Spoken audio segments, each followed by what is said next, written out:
Alright everybody, settle in, get comfy, maybe grab a tissue, or hey, maybe grab a party popper because we're going to get through this. Today we're talking about something that, let's be honest, most of us have been through, and if you haven't, well good for you, but also, maybe you're a robot. I'm kidding, mostly. We're talking about breakups. Oof, right? That word alone can make you want to crawl under the covers with a gallon of ice cream, and you know what? That's okay for a little bit, but we're not gonna stay there. Breakups are tough, but healing is possible. Today, we're sharing 5 steps to help you overcome a breakup and find happiness again. And I mean real, genuine happiness, the kind that makes you want to dance in your kitchen for no reason. We've all been there, feeling like our world has just tilted on its axis, and everything's a little blurry. It's like trying to read the bottom line at the eye doctor's, but for your heart, it's confusing, it's painful, and sometimes it just plain stinks. But here's the good news, and there's always good news, right? You are stronger than you think. You really are. And you're not alone in this.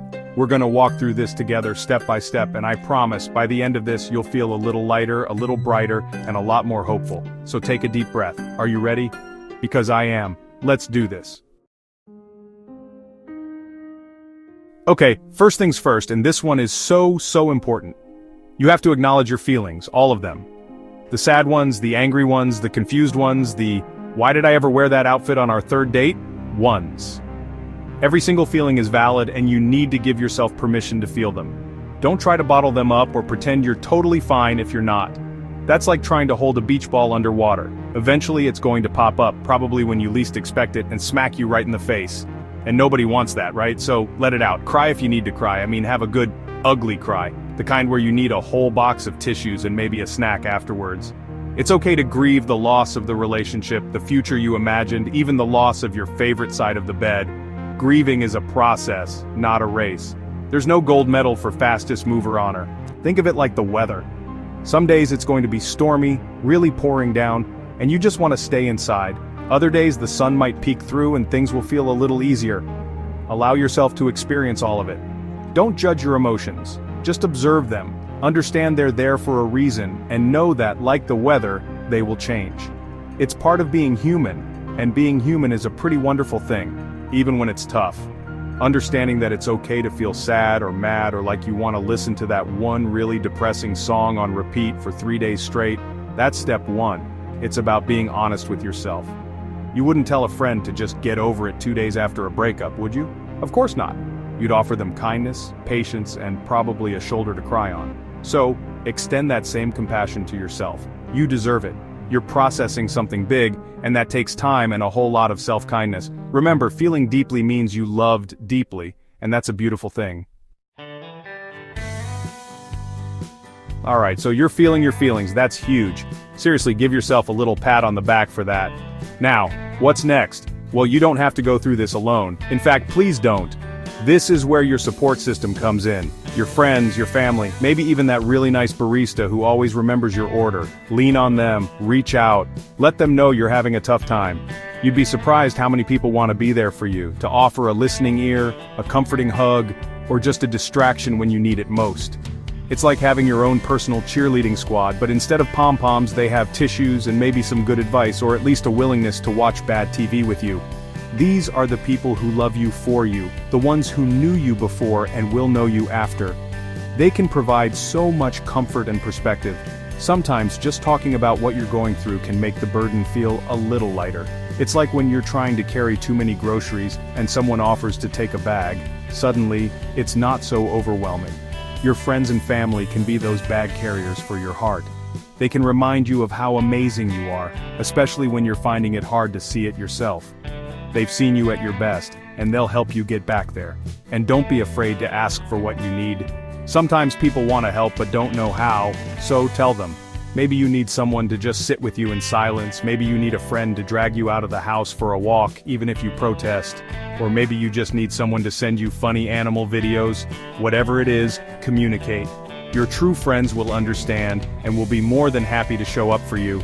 Remember, connection is a powerful healer. It reminds us that we're part of something bigger, that we're loved, and that we're not isolated in our sadness. Okay, this next step is one of my personal favorites, and I think it should be a favorite for everyone, breakup or not. It's all about self-care. And I don't just mean taking a bubble bath, though hey, if that's your jam, go for it. Light some candles, put on some music, the whole 9 yards. Self-care is about intentionally engaging in activities that bring you joy, relaxation, and a sense of well-being. It's about nurturing your mind, body, and spirit, especially when you're feeling a bit battered and bruised from the emotional roller coaster you've been on. Think of it as recharging your inner batteries. You wouldn't expect your phone to work if you never plugged it in, right? Same goes for you. So, what brings you joy? Is it finally starting that hobby you've always talked about? Maybe it's painting, or learning to play the ukulele. How fun would that be? Or perhaps it's getting back into an old passion, something you used to love but haven't made time for. It could be reading a good book, losing yourself in a fantastic story, or maybe it's about moving your body.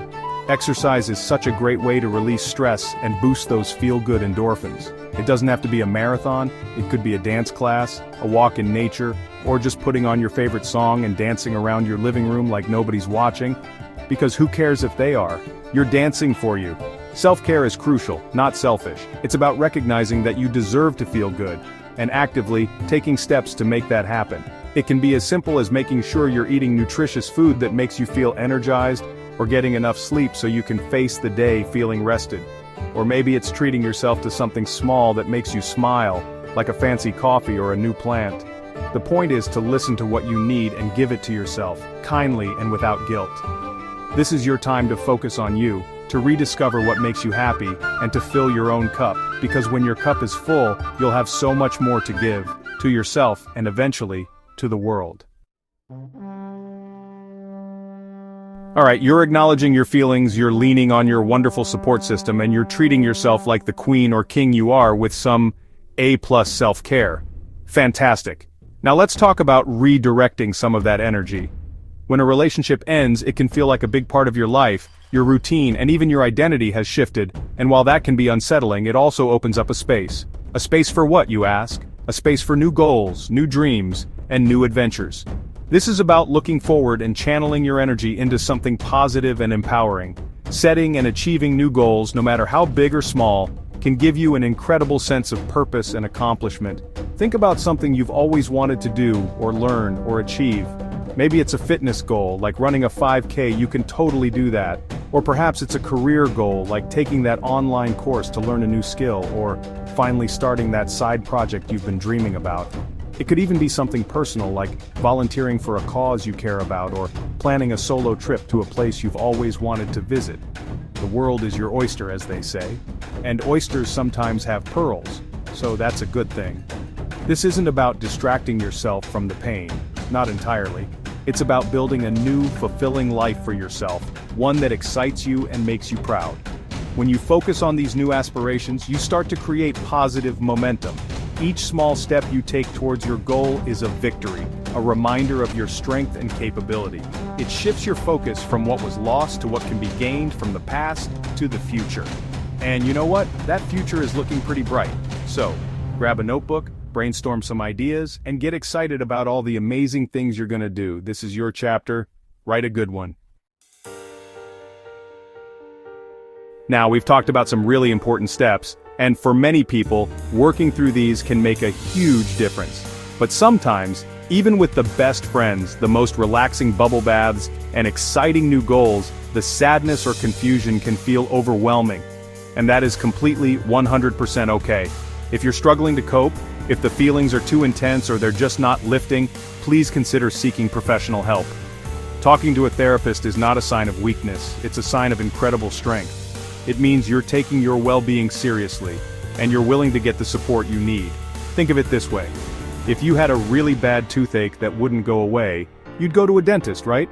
If your car was making a funny noise, you'd take it to a mechanic. A therapist is a professional who is trained to help you navigate difficult emotions and experiences. They can provide guidance and support tailored specifically to your needs and your situation. They can offer you tools and strategies for coping, help you understand your feelings on a deeper level, and guide you through the healing process in a safe, confidential space. There's no shame in it, none at all. In fact, it's a really smart and proactive thing to do for your mental health. A therapist can help you unpack what you're going through, identify unhelpful thought patterns, and develop healthier ways of thinking and behaving. They're like a guide on a tricky hike. They know the terrain, they have the map, and they can help you find the best path forward, even when it feels like you're lost in the woods. So, if you feel like you need that extra support, please reach out. There are so many wonderful therapists out there who want to help you heal and thrive. It's an investment in yourself and your future happiness. And you are absolutely worth that investment. You deserve to feel whole and happy again. So, there you have it, 5 steps to help you navigate the choppy waters of a breakup and sail towards sunnier skies. It's a journey, not a destination. And there will be ups and downs, good days and tougher days. Be patient with yourself, be kind to yourself, and celebrate every little bit of progress you make. Whether it's finally putting away those old photos, or having a good laugh with a friend, or just getting through a day feeling a little bit stronger than the day before, that's a win, and you deserve all the wins. Remember, healing takes time, but with these steps, you'll find your way to a brighter, happier future. This experience, as painful as it might be right now, can also be a powerful catalyst for growth. You'll learn so much about yourself, about your resilience, about what you truly want and need in your life and in your relationships. You'll emerge from this stronger, wiser, and more in tune with the amazing person you are. Don't ever forget how incredible you are. Stay strong and take care of yourself. Keep putting one foot in front of the other. You've got this. We're all rooting for you, and I'm sending you so much love and light. And hey, if you see me out and about and you're dancing in your kitchen, I might just join you. Until next time, be kind to one another, and be especially kind to yourselves. Bye, everybody.